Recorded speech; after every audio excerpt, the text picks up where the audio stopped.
He didn't flinch when he stabbed our father. He looked me straight in the eye, blood on his hands, thunder cracking behind him, and whispered, "It didn't have to be this way. Little sister, I was just 11, but from that moment on, I knew monsters don't live under beds. Sometimes they sleep across the hallway, and sometimes they share your last name. My name is Rosa Warren, and I'm 81 years old. People in Doylestown, Pennsylvania, know me as the old lady who runs the sewing shop on Main Street, the one with the brightly painted window displays and the soft music playing inside. Kids call me Granny Rosa. I give out butterscotch candies from a porcelain bowl shaped like a thimble, and every Saturday I host free mending lessons at the local church hall. From the outside, my life looks like a peaceful quilt, simple, stitched together with gentle patterns and patience. But like many old quilts, there are seams in my life no one sees, torn edges, hidden stains. If you look close enough, you'll find stories buried in every thread, stories I've kept tucked deep inside for decades. I didn't always live in town. I was born in a rickety wooden house just outside the farmlands east of Doylestown in the spring of 1944. Back then, that patch of Pennsylvania was all fields and forest. There was a creek that ran behind our house cold and fast, and when it rained too hard, it would flood so high we'd be trapped for days, living on canned beans and prayers. My father, Andrew Warren, was a lumberman. He had arms like tree trunks and hands worn raw from years of swinging an axe. He left before the sun rose and came home long after it set, always with dirt on his boots and kindness in his eyes. Every now and then, he'd bring me home a ribbon for my hair or a peppermint wrapped in wax paper, tiny treasures that felt like gold to a girl like me. My mother, Abigail, was a seamstress. She had one old Singer machine and a basket full of needles, and she could turn torn pillowcases into dresses if she had to. She used to hum lullabies while she worked, the tune rising and falling like the stitching of her thread. For a time, she did mending for neighbors, then for townsfolk, and eventually got an offer to work in a garment factory in Allentown. It was 2 days' journey on foot or wagon, so she left, promising it would be temporary, that she'd earn better money and come home soon. But she didn't come home. Not really. At first, she visited every weekend. Then it was every other week. Then once a month. Then nothing. Only letters. Sometimes with money. Sometimes with fabric scraps or trinkets for me. But letters don't fill a home the way a mother's presence does. And her absence made everything colder, especially between my father and my older brother. Jacob was 7 years older than me. From the time he was 15, he was restless, always talking about leaving, about the real world, outside our dirt floors and tin roof. "I'm not going to rot here like the rest of you," he used to say, kicking up dust with his boots. "I'm made for more than this." He hated the silence of the woods, hated the way the wind whistled through the broken siding of our home, hated the look on our father's face every time he came home with less money than he left with.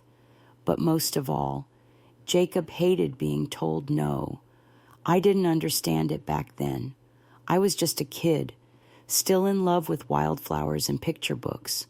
To me, our life was simple but full of rhythm, of honest work, of beans in the pot and fire in the stove. But to Jacob, it was a cage, and the more he grew, the more he pushed against the bars. By the time he was 18, Jacob had already started disappearing for days at a time. He'd come back smelling like moonshine and smoke, sometimes with a new watch on his wrist or fancy boots we knew he couldn't afford. My father tried to question him, to pull him back toward decency, but it was like shouting into a storm. Then came that night, the night the sky cracked open with rain, and the air in our little house felt too still, like it was holding its breath. My father came home soaked, his pockets stuffed with timber money. I remember him sitting at the table, smiling gently as he handed me a few coins for school supplies. I remember the feel of them cold and heavy in my hand. And then I remember Jacob stepping through the door, his shadow tall and sharp against the lightning behind him. That was the night everything changed. But before I take you through that storm, through the blood and the fear and everything that came after, I want you to know this. I didn't tell this story for decades, not to friends, not to the man I later married, not even to my grandchildren. But something happens when you get older. You stop worrying about what people will think. You start needing to free the things you buried so deep they grew roots in your bones. So if you're still with me, sit back. This isn't a fairy tale. This is my truth. And it begins the night my father was murdered by the boy he raised with his own 2 hands, before the blood, before the fear, before the night that shattered everything I remember, warmth. Our home was nothing more than crooked wood, patched windows, and a rusted stove that coughed smoke in the winters. But to me, it was everything. The creaky porch where I braided corn husks with Mama, the fireplace where Papa warmed his boots after long days in the woods, the smell of coffee that lingered in the kitchen every morning. Even the drafty walls couldn't chill the laughter we once shared within them. Papa wasn't the kind to say much, but he didn't have to. He showed love in quiet gestures, like when he'd leave me a polished stone from the creek on the windowsill, or place a boiled egg in my lunch sack, even if there were only 3 left for the week. A girl needs strength to learn, he'd say. I'd walk the mile to the little schoolhouse with that egg clutched like treasure in my pocket. Mama, before she left, was the color in our home. She sang while she cooked. Her sewing machine clicked like clockwork deep into the night. Her laughter filled the rooms, even when we didn't have meat for weeks or the roof leaked again. Mama made life feel less poor, less cold. When the offer came from the garment factory in Allentown, Mama hesitated. She looked out the window for a long time before turning to Papa. It's more than I could ever earn here in a year, she whispered, almost like she was ashamed. Papa nodded slowly. We'll manage. I didn't understand what a few months meant. I thought she'd be home by the next snow. She left with her bundle of fabrics and a worn suitcase, kissing me twice and holding my face a little too long. I held on to that kiss for months. At first, she came home every Sunday. She'd arrive near dusk, cheeks flushed from the cold, arms full of packages, yarn, buttons, sometimes a peppermint for me. I would jump into her lap and press my ear to her chest, just to hear her heart beating. But the visits grew fewer. First every 2 weeks, then once a month, then letters. Her neat handwriting on pale blue paper was my only connection. The factory needs me for more overtime, she wrote. I'm saving for a better sewing machine. One day, I'll come home and we'll start our own business. Just wait. Rosa. I waited. But something else took root in her absence. Jacob changed. It started small. He'd skip dinner, then come home drunk. Papa would scold him, and Jacob would scoff, shove a chair aside, and lock himself in the loft. Then came the sneering. The words he used to spit at Papa, calling him a nobody, a failure, a man scraping mud while the rest of the world moved forward. You really think breaking your back for a few dollars makes you a man? He shouted one night. You'll die in this shack, and no one will even notice. I remember Papa staring at his plate in silence. I wanted to yell back for him, but all I could do was push my beans around and keep my head down. Jacob was angry at everything: the house, the weather, the way the chickens squawked in the morning, but mostly he was angry at Papa and at me, too, I think, for not being as restless as he was. He wanted out, wanted city lights, music halls, poker tables, women who wore red lipstick and didn't know how to shell peas. He'd talk about New York like it was heaven, and we were stuck in hell. One evening, I overheard them yelling in the front yard. I had been washing dishes and froze with my hands in the water. I need money, Dad, Jacob barked. I found a bus that can take me straight to Manhattan. Papa's voice was tired. We don't have money for foolish dreams. You want something better? Earn it. I'm not waiting around to die like you. The next morning, half the money Papa had hidden under the mattress was gone. He didn't yell when he found out. He just stood in the center of the room, the envelope in his hand, his mouth slack with betrayal. Only 3 of us live in this house, he said quietly. Only 3. That night. Papa didn't eat dinner. He sat on the porch for hours, staring into the darkness like he was searching for something that used to live inside Jacob and had long since vanished. I began to feel afraid. One time, I walked past Jacob's room and saw him staring at his reflection in the cracked mirror, whispering things I couldn't hear. His eyes looked glassy, hard, empty. When I backed away, the floor creaked, and he snapped his head toward the door. I ran. He caught me in the kitchen the next morning, slammed the drawer shut when I reached for a spoon. You hear too much, he said. You see too much. I didn't. If you open your mouth about anything, Rosa, he said, voice low and firm, I'll shut it for you. I believed him.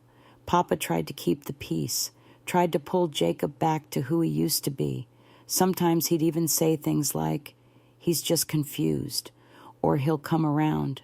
But I saw it in Papa's eyes. He was losing hope. And then came the letter from Mama. I'll need to stay until spring, she wrote.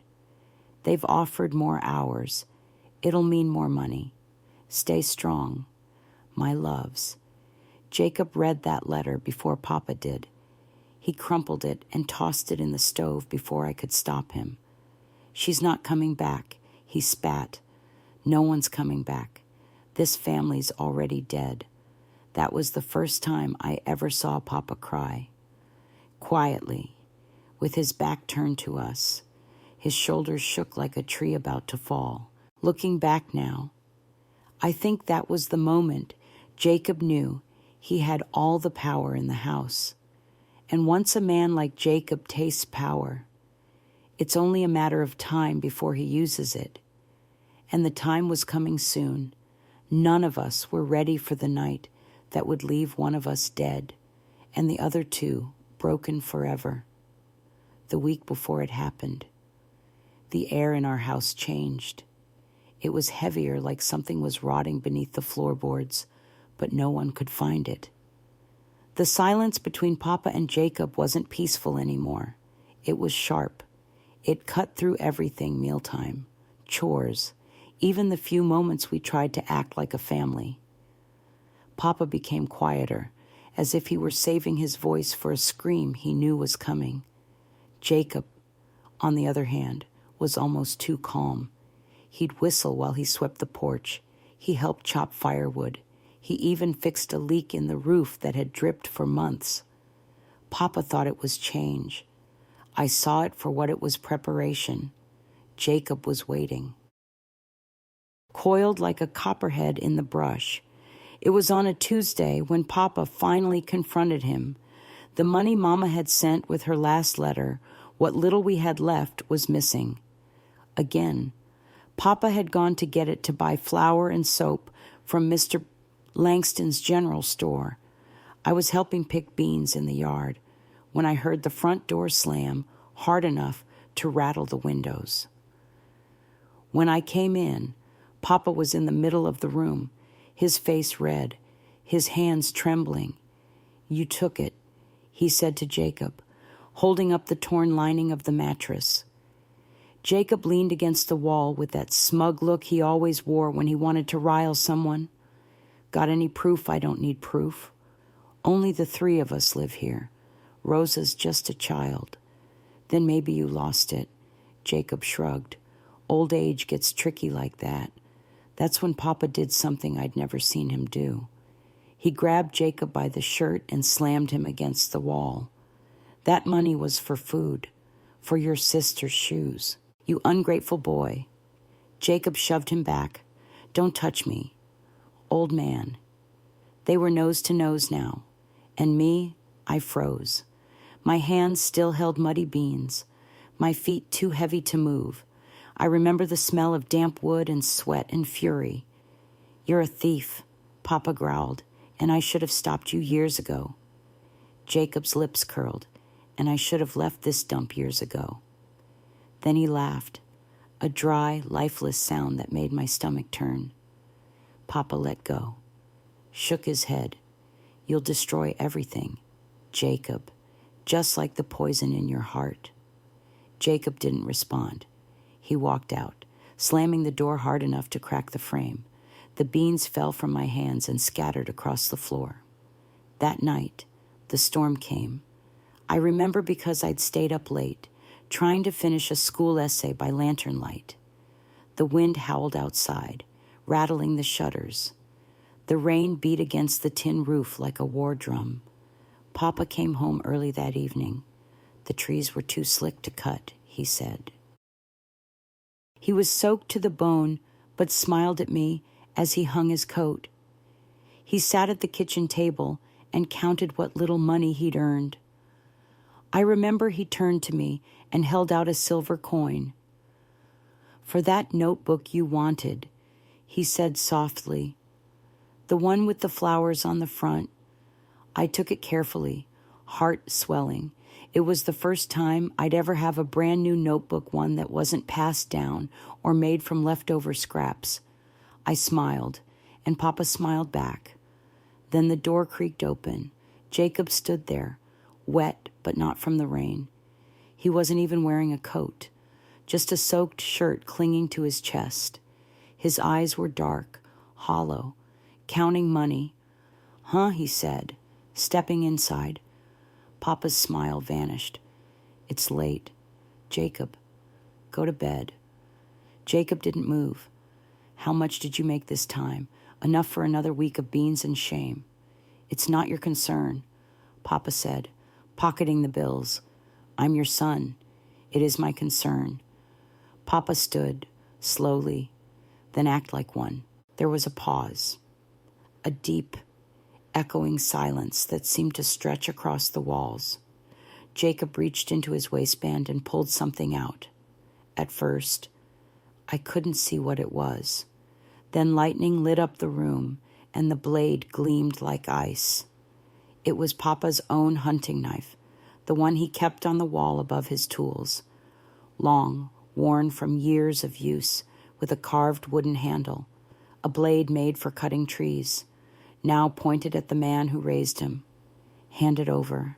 "Dad," Jacob said. His voice was calm, too calm, all of it, and the rest under the mattress. Papa didn't flinch, didn't move. "You'd really rob your own blood. It's not robbery. I'm just taking what's mine." Papa's jaw tightened.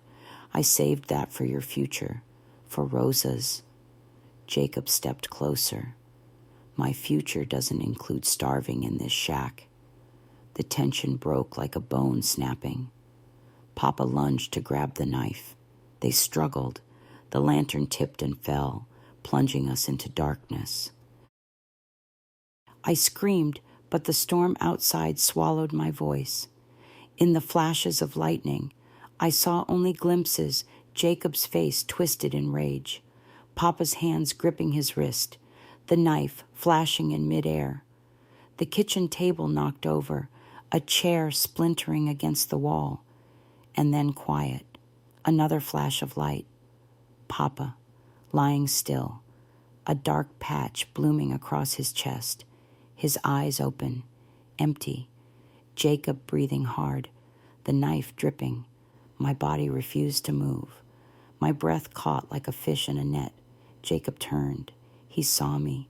I knew in that second he'd forgotten I was there. He stared, chest rising and falling. "You saw nothing," he said. "You didn't see a damn thing." I shook my head. He took a step forward.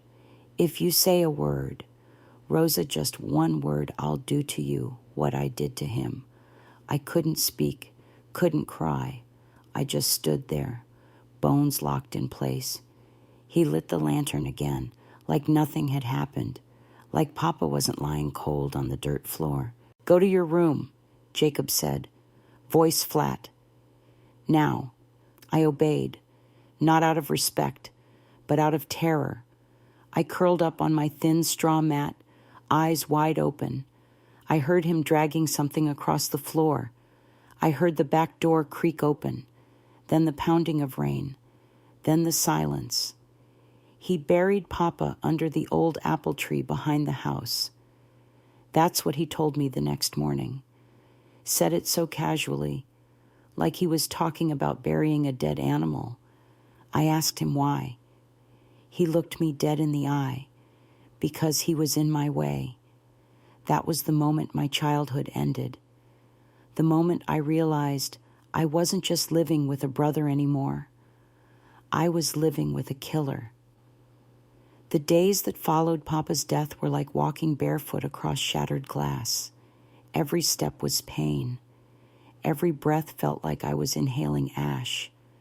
But somehow, the sun still rose. I woke up the next morning to the smell of frying bacon, a cruel joke, considering we hadn't had any in weeks. When I stepped into the kitchen, Jacob was there, calm, composed, like he hadn't murdered our father less than 12 hours earlier. "Morning, little sis," he said, smiling faintly. "Sleep well," I said nothing. My eyes drifted to the floor where Papa had bled out. It was clean, too clean. The rug was gone, the lantern glass replaced. The room looked normal, except, of course, for the part where Papa was nowhere to be found. Jacob followed my gaze. "If you're looking for him," he said casually, "he's not here. Like I said, I buried him. Back near the apple tree. No one will look there." My stomach churned. I turned away and stared out the window. The world outside looked just as it always had, the same crooked fence, the same overgrown yard. It felt obscene. I finally found the strength to ask, "Why?" He leaned back in his chair, arms crossed, chewing on a toothpick, because he was weak, because he was never going to give me what I needed, because he always chose you. I took a step back. The hatred in his voice was sharper than any blade. "And now what I whispered, now we go on," he said simply. "You go to school. We keep up the story that he's working at the lumber camp in Black Rock. When Mama comes back, we'll tell her the same. You do your part, and we'll be fine." I wanted to scream, to claw at him with my bare hands. But fear is a powerful thing. It strangles your throat before you even know what you want to say. He stood and walked toward me. I backed up until my spine hit the wall. Jacob cupped my chin in his rough hand, forcing me to look at him. His eyes were cold, dead.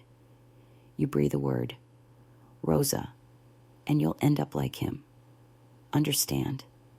I nodded, tears already streaking down my face. "Good girl," he said, releasing me. And just like that, I became a prisoner inside my own home. The following days blurred together. I went to school as if nothing had happened. wrote essays, ate lunch, answered the teacher's questions. But inside, I was crumbling. I kept Papa's old work shirt hidden beneath my pillow and clutched it every night like a lifeline. Jacob took full control of the house. He ate when he pleased, drank until he stumbled, used Papa's tools like they were his own. When the neighbors asked where Papa was, I repeated Jacob's lie. He took a long-term job cutting timber near Black Rock. He'll be gone a while. No one questioned it. No one ever looked twice at a quiet girl with hollow eyes and scuffed shoes. But Jacob noticed everything. He started drinking earlier in the day, using the last of Mama's money to buy jugs of moonshine from town. He'd come home late, staggering, singing songs I didn't recognize.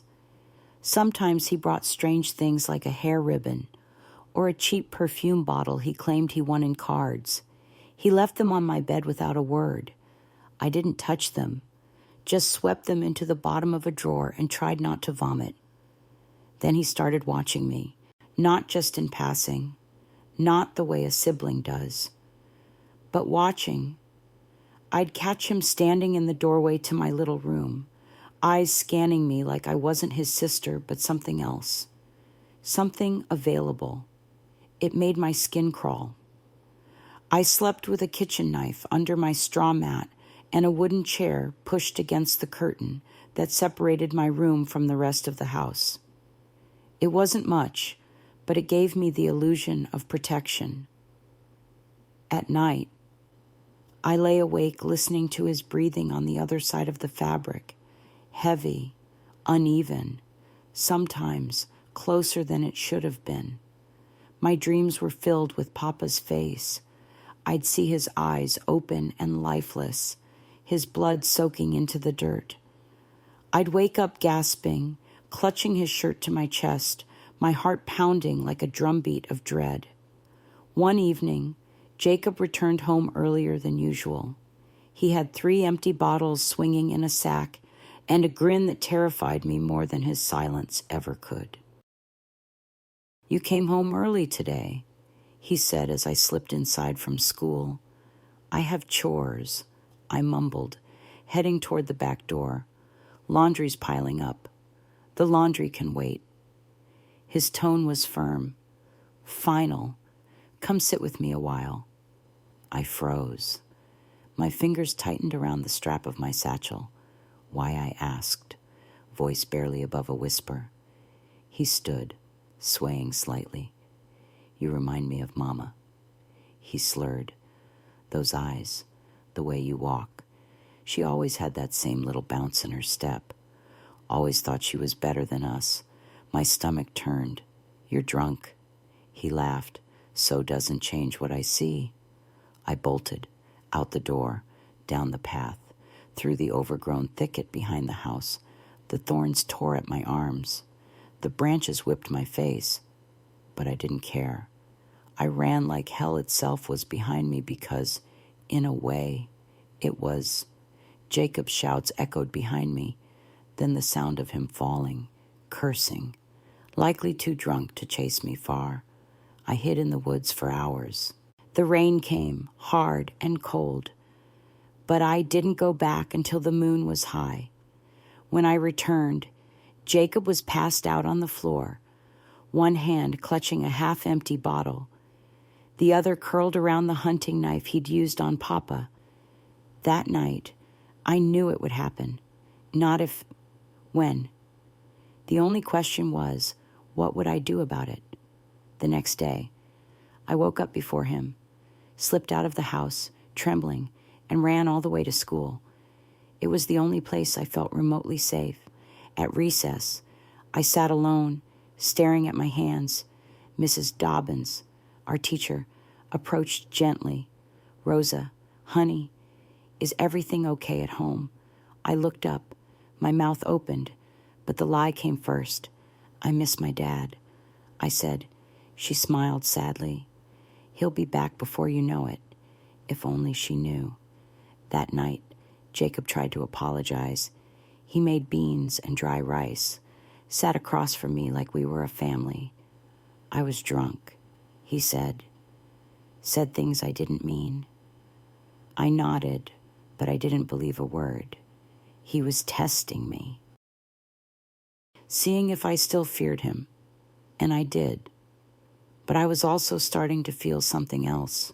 Anger, pure, searing, desperate anger, because fear can freeze you. But sometimes it wakes something deeper, something ready to fight. I didn't sleep that night. I stared at the thatched ceiling of my tiny room, my body rigid with dread.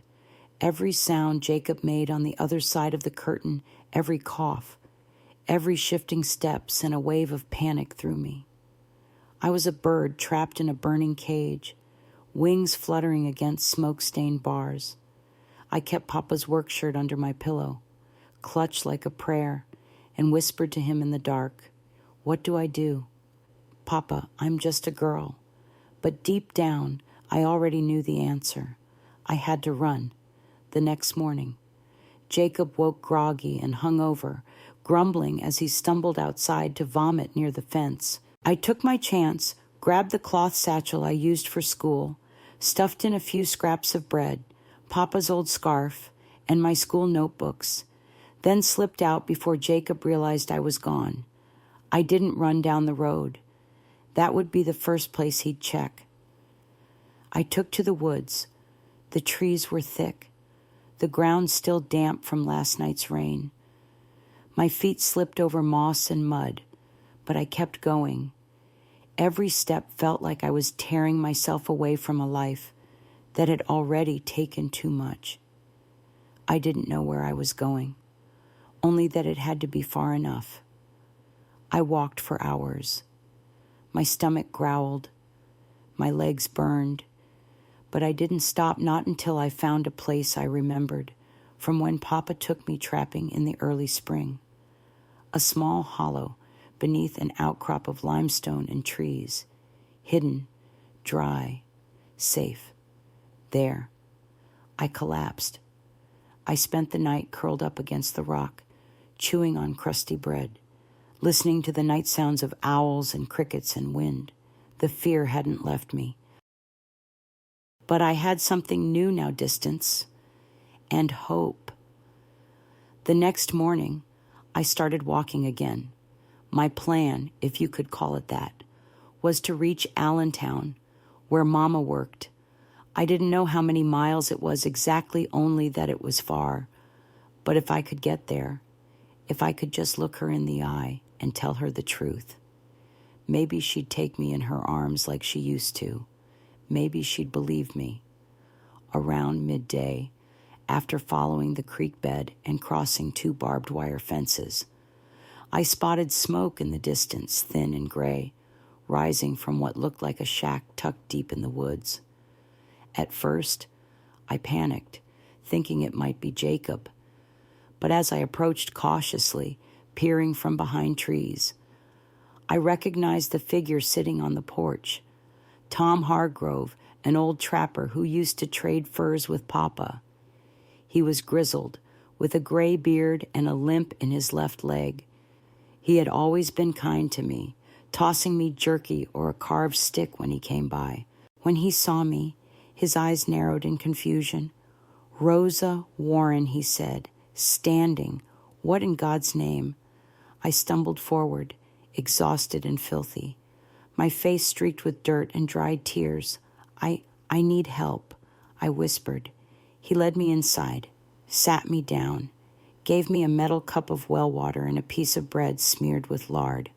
I devoured it like a wild animal. After a few moments, he asked gently, "What happened to you?" "Child," I wanted to tell him the whole truth about Papa, about the knife, about Jacob's eyes and what I saw in them. But the words stayed locked in my throat. I got lost. I lied. I was trying to find my way to Allentown, where Mama is. He raised an eyebrow but didn't press. "You're going the wrong direction. Then, you're headed deeper into the woods. Allentown's west, not east." My heart sank. I'd wasted an entire day walking the wrong way. "I'll walk you to the road," he said after a pause. "There's a freight wagon that runs into town in the mornings. Maybe you'll catch a ride." I nodded weakly, trying not to cry again. We left at dawn. Mr.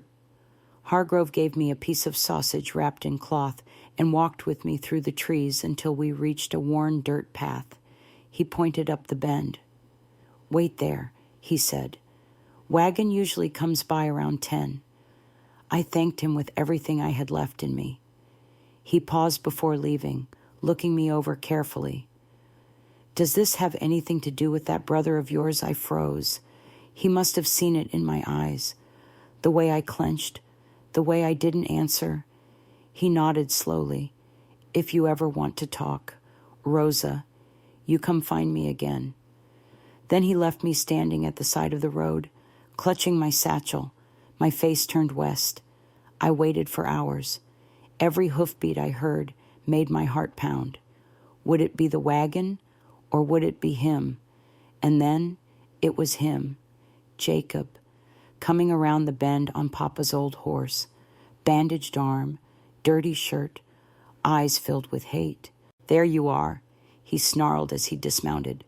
"Thought you could run from me. Huh." I backed away, shaking. My voice wouldn't work. My legs felt like they were filled with cement. "You think you're smart?" he growled, grabbing my wrist hard. "We're going home." But something inside me snapped. Maybe it was Papa's voice. Maybe it was sheer survival. Maybe it was rage.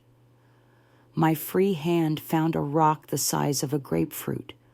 I swung it with all the strength my little body had. The crack was sickening. Jacob dropped, groaning, blood running down the side of his head. I didn't wait. I leapt onto Papa's horse, grabbed the reins, and galloped down the road, leaving my brother behind in the dust. I didn't look back. I didn't care if I'd killed him or not. All I knew in that moment was that I was done running from something. Now, I was running towards something, freedom, truth, and maybe, just maybe, salvation. The sun was beginning to set as I finally saw the outline of Allentown from a ridge, the first proper town I'd seen in weeks. Its rooftops glinted in the fading light, and the sight nearly brought me to my knees. My arms ached from holding the reins, and every muscle in my body screamed for rest. But I kept going, urging the horse forward, determined not to collapse until I reached Mama. As I trotted into the edge of town, the horse's hooves clacked loudly against the cobbled streets. I saw people glance up, some curious, some suspicious. I must have looked like a ghost dirt-streaked face, tangled hair, torn clothes, and blood smeared across my collar from Jacob's wound. I stopped outside a general store and slid off the horse. My knees buckled, but I caught myself. An older man with white hair and wire-rimmed glasses came out to meet me. "Miss, are you all right?" he asked, eyeing the horse. Then me. "I'm looking for the St. Rita's garment factory," I said, my voice hoarse. He pointed down the main street. "Big blue sign at the end of the block. Can't miss it. Are you sure you don't want to sit down a minute?" I shook my head. "Thank you. I have to find my mother." The walk to the factory felt endless, though it was only a few blocks. The blue sign came into view, swinging gently in the evening breeze. St. Rita's Garments, Est, 1933. I tied the horse to a post and walked through the front door. A bell jingled overhead, and a young woman behind the counter looked up with wide eyes. Her gaze dropped to my filthy clothes and bruised arms. "Can I help you, miss?" "I'm looking for Abigail Warren," I managed to say. "She's my mother." Recognition softened her expression. "Oh, Miss, Abby's in the back sewing room. Want me to get her?" I nodded, afraid that if I opened my mouth again, I'd burst into tears. Moments later, I heard hurried footsteps, and then I saw her. Mama stood in the doorway, her apron still tied, a spool of thread tangled in her hair. She looked thinner than I remembered, with deeper shadows under her eyes. But her face, oh, her face, it was still the safest place I had ever known. "Rosa," she gasped, stepping forward. "Baby girl." What happened? I ran into her arms and collapsed, sobbing uncontrollably. My body gave up the moment I felt her embrace. My knees buckled, but she held me up, murmuring, "It's okay. I've got you. I've got you." She led me through a side door to a small room she rented behind the factory. It had just enough space for a cot, a stove, and a single chair. But to me, it felt like a palace. She bathed me, carefully washing every scrape and bruise, like she had when I was little. She dressed me in one of her old nightgowns, then wrapped me in a warm quilt. After I had eaten a bowl of soup she managed to heat up. We sat on the edge of the cot together. Her fingers traced the bruises on my wrist. "Now tell me, honey, everything." And I did. The words tumbled out between sobs and shivers. I told her about the fights, about Jacob stealing money, about the final confrontation, about Papa's body buried beneath the apple tree. I told her about the threats, about how Jacob watched me, followed me, how he tried to touch me, how I ran, how I fought. When I finished, Mama's face was pale as bone. Her lips trembled, and her eyes flooded with tears that she didn't let fall. "My God," she whispered, "what have I done? What have I left you in?" I held her hand tightly. "You didn't know." "I should have," she said. "I always knew Jacob had a dark streak, but I didn't think. I never imagined." She pressed her face into her hands and cried for the first time in front of me. I had never seen Mama cry like that. She was the strong one, the one who held us all together. But now she was broken, and it was me holding her. We cried together, and when there were no tears left, we just sat in silence, her arm wrapped around me, our heads leaning together. That night, for the first time in weeks, I slept without fear. The next morning, the peace shattered. Loud knocking woke us both. Mama opened the door to find two men standing outside, one in uniform, the other in plain clothes. Behind them stood Jacob. His arm was bandaged, his eyes were bloodshot, and the look he gave me sent a familiar shiver down my spine. "Mrs. Warren," the sheriff said, "your son here's accused your daughter of assault, says she stole his horse and ran off, claims she attacked him with a rock." Mama didn't flinch.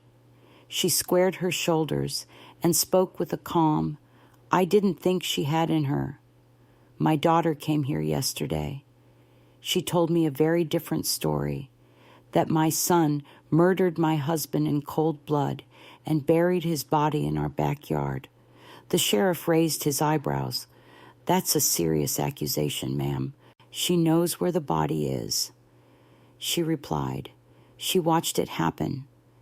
He looked between the three of us and let out a long breath. "All right. We're all going to the station. We'll sort this out properly. At the station." I sat in a small room and told the story again, every word, every detail. The sheriff wrote everything down. When I described the location of Papa's body, he looked grim. "We'll send men to the house," he said, "if it's where you say it is." He didn't finish the sentence. 3 days passed. We stayed in a small borrowed room above the bakery. Jacob was held in a cell at the station. I didn't sleep. I barely ate. I kept thinking, what if they didn't believe me? What if they couldn't find Papa? Then the sheriff came back. He looked me in the eye and said, "We found the body. just where you said, "Your brother's going to face murder charges." Mama collapsed into a chair, sobbing. I just stood there, numb. Part of me felt relief. But another part, the part that had lived in fear for so long, couldn't fully believe it. Not yet, but justice had begun. And I was no longer alone. In the weeks after Jacob's arrest, life moved in slow, careful steps. Mama and I stayed in that cramped room above the bakery, where the scent of cinnamon rolls mixed with our grief. The trial was scheduled for the following year, giving us time but not peace. Every day felt like stitching a ripped seam, slow, tedious, and always pulling at something tender. Mama returned to work at St. Rita's, and I began helping out in the evenings, sorting fabrics, folding seams, threading machines. The women there, mostly widows and older seamstresses, took to me with kindness. They didn't know what I had survived, just that I worked hard and flinched at sudden noises. They treated me gently, and I clung to that. I was 14 when the trial finally came. Jacob sat at the defense table thinner than I'd ever seen him. His hair buzzed short, his wrists in cuffs. He didn't look at me, not once. But when he saw Mama enter the courtroom, he whispered something to his lawyer and smirked. Mama noticed. She held my hand tight the entire time. I testified. My voice cracked. But I told the truth, just like I had to the sheriff. About the money, about the knife, about the burial, about the threats. There were moments I thought I'd faint, but I didn't. I stayed standing, because Papa deserved it. The jury took 2 hours to reach a verdict. Guilty. Jacob Warren was sentenced to 25 years in a state prison in Pennsylvania. He was 16. They tried him as an adult. When the sentence was read, he didn't flinch, but as the guards led him out, he looked at me finally and mouthed words I will never forget. "I'll find you one day." That single sentence stalked me for years, but I didn't let it break me. Instead, I let it sharpen me. Mama and I eventually rented a small apartment near the factory. I went back to school part-time and worked part-time. At night, I read everything I could get my hands on about sewing. Yes, but also about business, law, and women who made something of themselves. I became obsessed with not just surviving, but thriving. By the time I was 17, I was sewing custom dresses for half the ladies in Allentown. I had a gift with thread and color. Mama said it came from her hands, but I knew it was born out of the hunger for control, for power over something, even if it was just fabric. At 19, I opened a tiny tailoring shop on the corner of Market and 5th. We called it Warren's Stitchery, and it was just a room the size of a closet with a second-hand cash register and one good machine. Mama ran the front counter. I worked from sunup to sundown.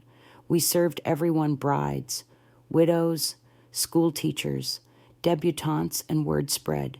By 21, I had 2 assistants and a ledger that was finally in the black. And still, I kept track of Jacob every 6 months. I wrote a letter to the prison clerk under a false name, asking if he was still there. He always was, but I needed to be sure. I needed to know if my nightmare was still locked behind bars. Mama fell ill not long after I turned 23. The years of factory dust, cold apartments, and stress had worn her lungs down. The doctors gave her pills and promises, but they couldn't give her more time. She passed in her sleep one gray morning, her hand resting in mine. Losing her felt like losing the last piece of home I ever had. I buried her in a quiet corner of a hilltop cemetery beside a grove of oaks. I used the money from the business to buy her a beautiful headstone, not too fancy but elegant, just like she had been. After that, Something inside me shifted.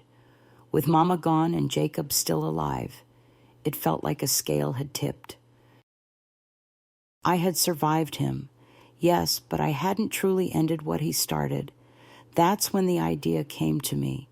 Revenge not through violence, not through fear, but through power. I changed the name of the shop to Rosa's Atelier. I expanded into Doylestown, where people didn't know the history of my name. There, I bought a modest home on a quiet street, hired more workers, joined local associations, and started hosting charity fashion shows for the community. I built something big, something lasting, and behind every stitch, every invoice, every polite smile I offered to the mayor's wife or the sheriff's daughter, I carried the plan. I knew Jacob would get out one day, and when he did, I would be ready.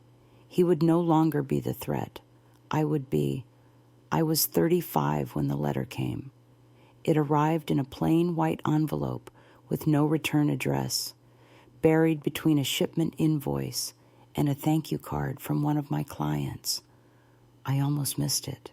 But when I unfolded the single page inside, my fingers turned to ice. Jacob Warren has been granted parole. Release date October 18th. Supervision status active. Parole district Bucks County. He was coming back. Not tomorrow. Not in a year. In just 1 week. For a long time. I stood in the back room of my atelier, the letter crumpled in my hand, staring at nothing. It had been nearly 20 years. I hadn't seen Jacob since the trial.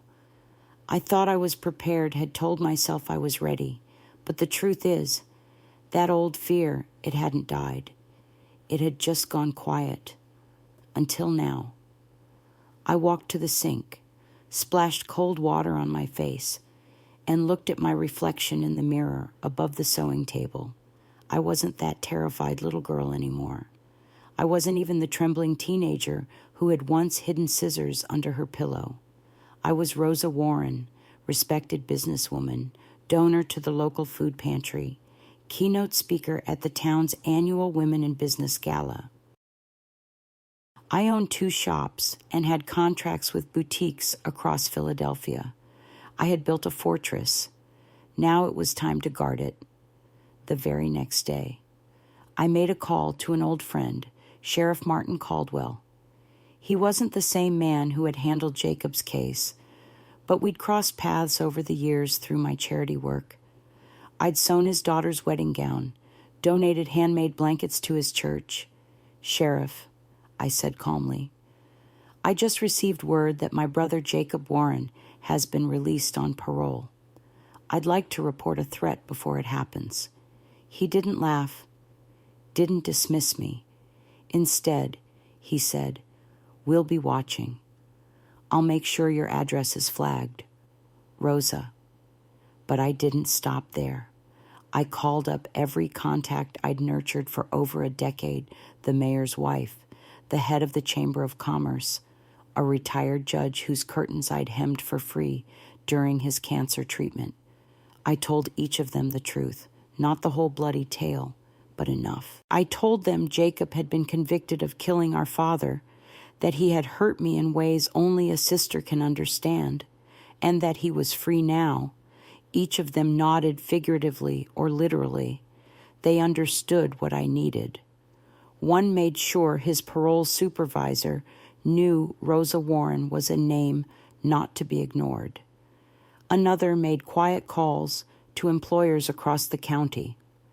The message was subtle, but it was clear Jacob Warren was not welcome here. When I learned where he'd settled a cheap boarding house on the edge of town, I paid the landlord a visit, a conversation, a reminder that the city had started cracking down on housing code violations, that people were watching, that safety mattered. Jacob was evicted 3 days later. I didn't stop. I followed him from a distance, quietly.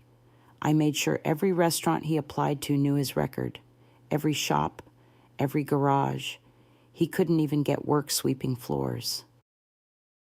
I watched from my car as he paced outside a soup kitchen, only to be turned away. Watched as he slept on a park bench, shivering, curled up beneath a thin blanket while the wind howled off the river. Part of me, some soft thread stitched long ago, ached. But the rest of me remembered Papa's eyes as they dimmed, remembered the blade, remembered the whisper, "You saw nothing." One day, not long after his eviction, I saw him standing across the street from my shop. I was helping a bride-to-be try on her gown. Through the front window, I caught the shape of a man I hadn't seen in 2 decades, older now, thinner, face drawn like an old rope. He didn't say anything, just stood there, watching. When our eyes met, he smiled. It wasn't the smile of a man humbled by prison. It was the same cruel curl of his lips I remembered from the night he killed our father. But I didn't flinch. I stared him down until he turned and walked away. Later that night, I sat in my kitchen, tea cooling beside me, writing in my ledger, and I realized something Jacob thought showing up would scare me, but he didn't know the woman I had become, so I decided to take it further. The next week, I met with Sheriff Caldwell again and handed him a small stack of photos, each one taken discreetly of Jacob near restricted zones, near schools, violating the perimeters of his parole. "You want him gone?" the sheriff asked. I nodded. "Then consider it done." 2 days later, Jacob disappeared from the streets of Doylestown. They said he'd been picked up for violating parole and taken to a halfway house 2 counties over. I didn't care where they sent him, only that he was gone. But deep in my heart, I knew this wasn't the end. Jacob was like a shadow. You could push him away, but until he was gone for good, I would never truly be free. The phone rang just past sunrise. I was sipping my morning coffee on the back porch, watching mist drift over the autumn trees. It was peaceful, the kind of quiet I'd spent years building. When I answered, it was Sheriff Caldwell on the other end. "Rosa," he said, his voice lower than usual. "We found Jacob." I stood still. The mug paused halfway to my lips. "He's dead." I didn't speak. I couldn't. The words hovered in the air like a held breath. They found him down by the river, near an old mill east of town. He continued, "Signs of a beating. Real bad one. Coroner says it was internal bleeding. Probably took hours." My hand tightened around the handle of the cup. It was warm, grounding. "Drugs?" I asked. "No, nothing like that. We think he got involved with a rough crowd, people you don't owe money to unless you want trouble. He was living on the edge, Rosa, sleeping in alleys, getting into fights. Someone finally took it too far." "Was it quick?" I asked, surprising myself. There was a pause on the line. "No, doesn't look like it." I closed my eyes. I should have felt triumph, relief, victory. Instead, I felt hollow. "I need you to come down to the station," the sheriff added, "to ID the body. Make arrangements." "Of course," I said, voice steady. "I'll be there." That afternoon, I stood in the morgue, the sterile chill of the room settling deep in my bones. The coroner pulled back the sheet. There he was, Jacob Warren, my brother. His face was purple and swollen, the bridge of his nose broken, lips split and dry, one eye still slightly open, glassy and unseeing. He looked older than his 40 years. He looked small, smaller than the monster I remembered. He looked like a man who had been running for a very long time and finally collapsed. I didn't cry. I didn't pray. I simply nodded. Yes, that's him. I arranged for a simple burial. No ceremony, no guests, no marker, just a wooden box, a hole in the dirt, and a silent farewell. Only the gravedigger and I stood under the gray sky as Jacob's coffin was lowered. I didn't say goodbye. I didn't whisper forgiveness. But I did whisper something. It's over, because it was. All of it, the terror, the nightmares. The long years spent glancing over my shoulder, it had finally ended. For the first time in my life, I felt truly alone with my own future. Not alone in fear, but alone in peace. That night, I sat on my porch again, wrapped in a shawl Mama had sewn decades ago. I looked at the stars and let myself breathe, really breathe. And I thought of Papa, his rough hands, his quiet love, his unspoken wisdom. I thought of Mama, how she held me in that factory room and told me it wasn't my fault. And I thought of myself, a girl who had once been too afraid to speak, a woman who had learned how to fight back without ever raising her voice. Jacob's death didn't bring joy, but it brought something else, release, and that was enough. Years have passed since the day I watched my brother's coffin disappear into the earth. I never visited that grave again. There was no stone to mark his name, no flowers to soften the weight of memory. That chapter of my life was sealed, not forgotten, but finally at peace and in its place. I began writing something new. My business flourished. Rosa's atelier became a fixture in Doylestown. Brides from neighboring towns came in for custom gowns. Women gathered for quilting circles and quiet conversations over tea. We stitched together not just fabric, but friendship and healing, one thread at a time. I found joy again, though it arrived gently, like a late spring bloom after a harsh winter. I married at 40. His name was Walter, a widower who owned the hardware store. He didn't ask many questions about my past, but he listened when I needed to speak. He brought me coffee in bed, warmed my gloves in the oven before I went out in winter, and never raised his voice, not once. He gave me safety. He gave me laughter, and, for the first time, I knew what it was to build something with someone, not in spite of them. Walter had 2 grown sons who welcomed me with warmth. In time, I became Grandma Rosa to their children, little ones who ran through my sewing shop, hiding under dress racks and slipping jelly beans into their pockets when they thought I wasn't looking. They healed something in me I didn't know was still broken. We never had children of our own.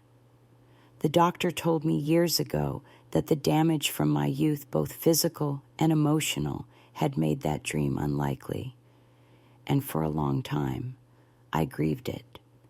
But life has a strange way of giving back what was taken, just in different forms. I poured my love into those grandchildren, into the women I mentored, into the town that once took me in with quiet kindness. Walter passed 10 years ago, peacefully, in his sleep. I miss him every day.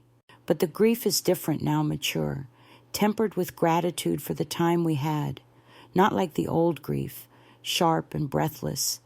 This one sits beside me like an old friend, reminding me that even sorrow can be soft when it comes from love. Now I'm 81. I spend my mornings on the porch with my tea, watching the world go by. I still mend dresses for the church, still bake lemon scones for the neighborhood children, still talk to Papa under the apple tree, though it's miles away in my mind, and sometimes, when the wind is just right, I hear Mama's humming in the rhythm of my rocking chair. But more than anything, I hold close the truth I've come to know. The deepest revenge isn't in hurting those who hurt us. It's in building a life so full of light. The past loses its power to darken it. That's the lesson I want you to take with you today. Because you, too, may have scars, wounds no one else sees. You may carry stories in your bones that have never been told. But let me tell you something from one survivor to another. You are not broken. You are stitched strong. And even if your story began in pain, it doesn't have to end there. Let your healing be your victory. Let your joy be your rebellion. And let your life be the proof that darkness never wins if we keep choosing the light. Thank you for listening to my story. If it touched your heart even just a little, please leave a comment below and tell me where you're watching from. It means more than you know. And if you haven't already, I invite you to subscribe to this channel. There are so many more stories waiting to be told, stories of women like me, women like you, because the world needs to hear them. And maybe, just maybe, someone out there needs to know they're not alone.